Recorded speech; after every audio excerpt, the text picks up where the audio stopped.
नमस्कार दोस्तों, प्रजापति हेल्थ में आपका स्वागत है। मैं हूं आपका दोस्त सगुनी पंडित, मरवन प्रखंड, मुजफ्फरपुर, बिहार। दोस्तों, मैं एक ग्रामीण चिकित्सक हूं, CCH हूं, जो लोगों में प्राथमिक चिकित्सा करता हूं। तो दोस्तों, आज हम बात करेंगे बीपी क्या है, रक्तचाप क्या है।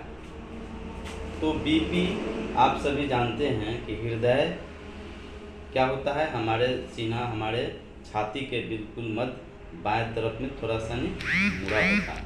तो हृदय का काम क्या है? पंप करना। पंप करने के बाद हृदय से जो रक्त निकलता है, हमारे ब्लड के, हमारे शरीर के अंदरूनी भाग रक्त नलिका होती है।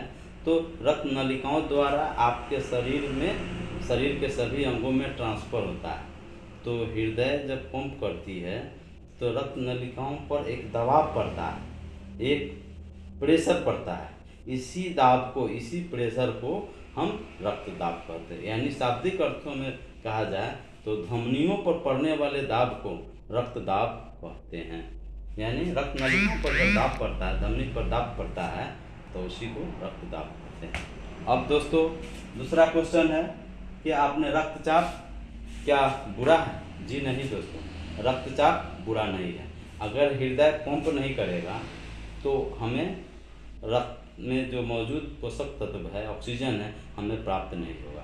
तो हृदय जब पंप करता है तभी तो हमारे शरीर को ब्लड मिलता है, और जिससे कि हमें ऊर्जा मिलती है, हमें ताकत मिलता है, हमें एनर्जी मिलता है। तो रक्त जब पंप करेगा तो मिलेगा, नहीं करेगा तो नहीं मिलेगा।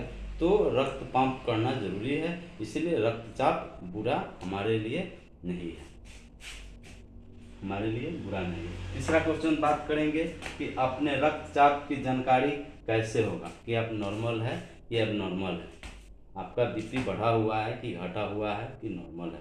तो इसका जांच आप डॉक्टर के पास जाते हैं चेकअप कराने, प्रॉपर चेकअप कराने। वहाँ डॉक्टर आपका स्टेगनोमेनोमीटर मशीन होता है, एक उपकरण होता है, जिस उपकरण के सहायता से आपके रक्तचाप की जानकारी आपको देता है कि आपका रक्तचाप का स्थिति क्या है। तो आपका क्वेश्चन था कि रक्तचाप की जानकारी आपको डॉक्टर के थ्रू माध्यम से मिलेगा। तो एक आइडियल बीपी आपका 120/80 होता है। एक हेल्दी आदमी का ब्लड प्रेशर 120/80 होता है। अगर किसी का बीपी 90/50 है, उसको लो बीपी कहा जाता है।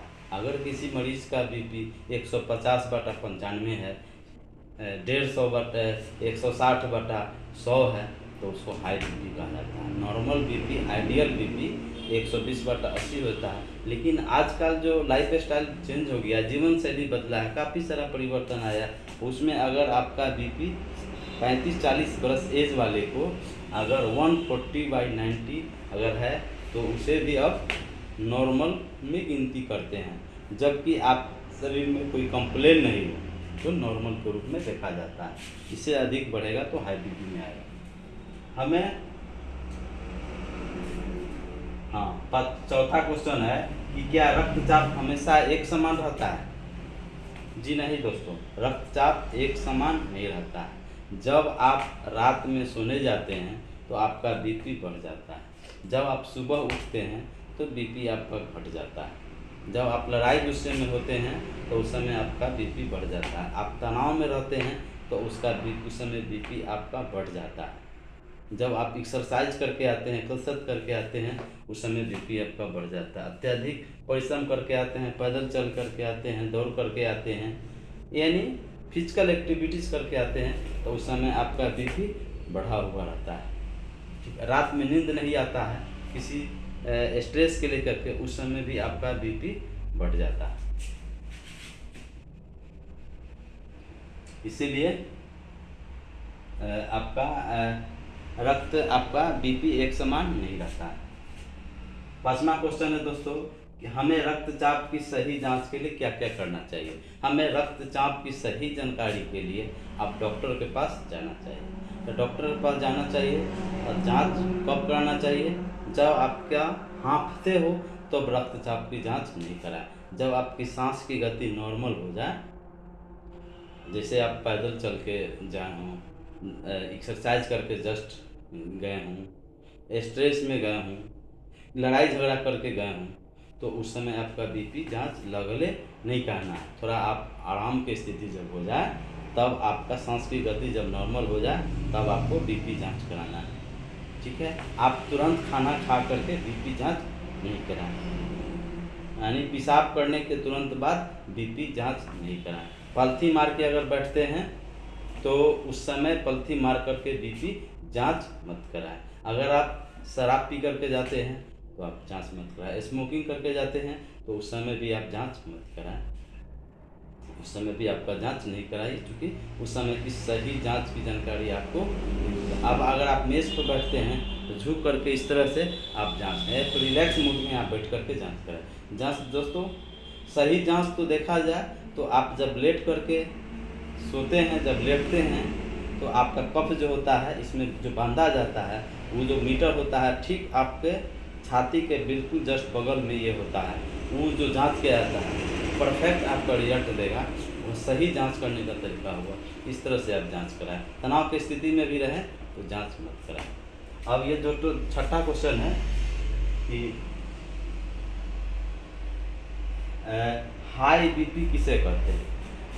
दोस्तों, जैसा कि जानते हैं, एक आइडियल बीपी, एक हेल्दी आदमी का आइडियल बीपी 120/80 होता है, 120/80 होता है। अगर उससे अधिक हो गया, जैसे 150/95, 160/100, वो अगर आ गया तो आपका बीपी बढ़ा हुआ आपका बीपी बढ़ा हुआ है, आपको प्रॉपर इलाज कराने की ज़रूरत है। उसे हाई बीपी कहा जाता है।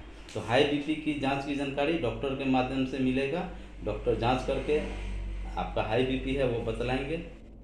ठीक है, तो हाई बीपी की आपका जो है 160/100 होगा, वो हाई बीपी में आता है। 140/90 भी है।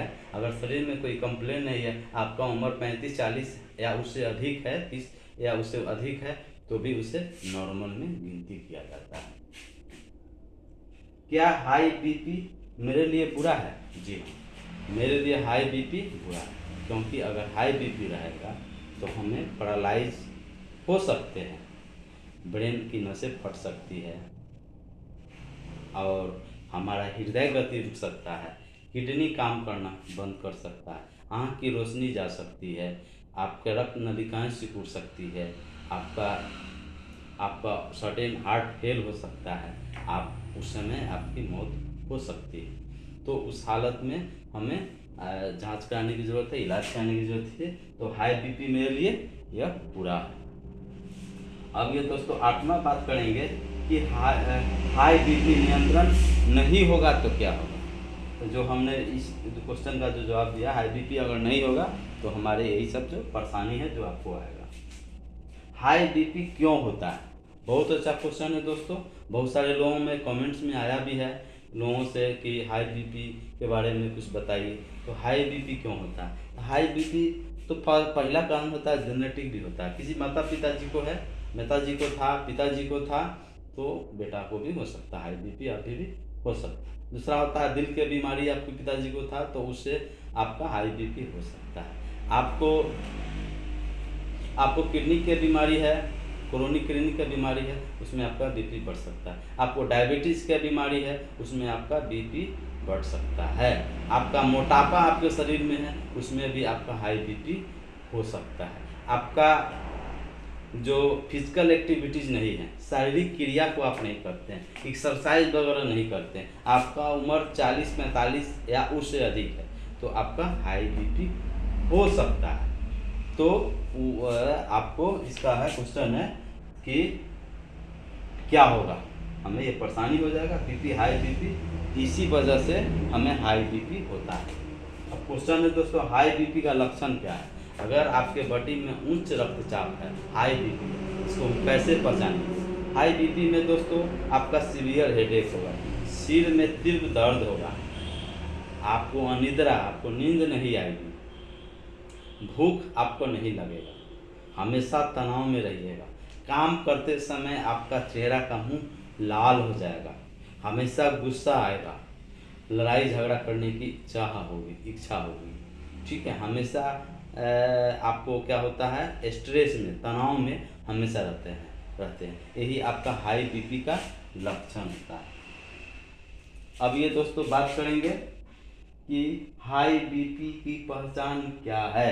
हाई बीपी की पहचान तो हम बतलाए हैं, भूख नहीं लगेगा, शरीर में आपका काम करते समय आपका मुंह लाल हो जाएगा, ठीक है, आपको सर में दर्द रहेगा, नींद नहीं आएगा, इसका पहचान है। रक्तचाप नियंत्रण जांच कराना जरूरी है। जी हाँ दोस्तों, रक्तचाप की जांच नियमित करना जरूरी है। वो डॉक्टर के पास जाते हैं, आपका नियमित हर 30 साल 40 साल के बाद आपको अगर किडनी की बीमारी है तो रक्तचाप जांच कराते रहें। आपका उम्र 30 साल से अधिक है तो आप रक्त जांच कराते रहना चाहिए।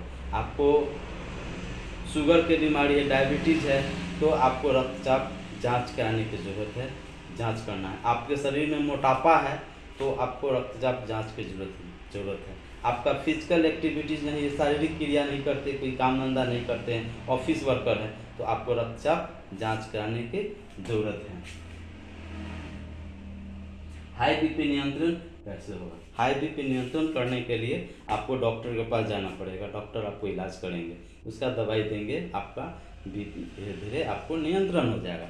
कुछ है जो आपको खान पान में सुधार लाना पड़ेगा, आपको शराब का सेवन नहीं करना पड़ेगा, आपको किडनी का बीमारी है तो उसका इलाज प्रॉपर होगा, आपको डायबिटीज़ है तो उसे इलाज करेगा, घबराहट होती है यानी हृदय की बीमारी है उसको प्रॉपर इलाज की ज़रूरत है। आपको नियमित एक्सरसाइज करना है, शोकर युक्त आपको रोटी खाना है, उसके बाद आपको मैदा का सेवन नहीं कीजिए, घी तेल ऑयल से बचिए, फिजिकल एक्टिविटीज़ रखिए, प्रॉपर दवाई का सेवन करते रहिए, जिससे कि आपका रक्तचाप आपको नियंत्रण रहेगा। अब दोस्तों एक लोग बतलाएंगे, कुछ जो ऑफिशियल है, जो ऑफिस में काम करते हैं, कहीं जॉब करते हैं, गवर्नमेंट जॉब करते हैं, तो उनको क्या करना चाहिए। आपके पास टाइम नहीं है, आपको टाइम टेबल से आपको ड्यूटी करना रहता है, तो अब उस हालत में आपको करना क्या है कि आपको अगर अब जैसे आपके घर से 50 किलोमीटर की दूरी पर आपका ऑफिस है जहां आपको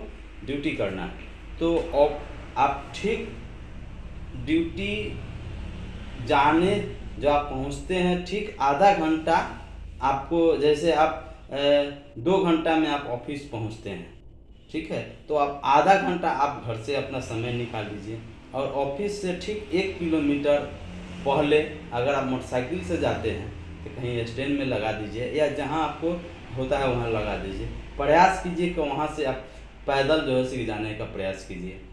अगर आप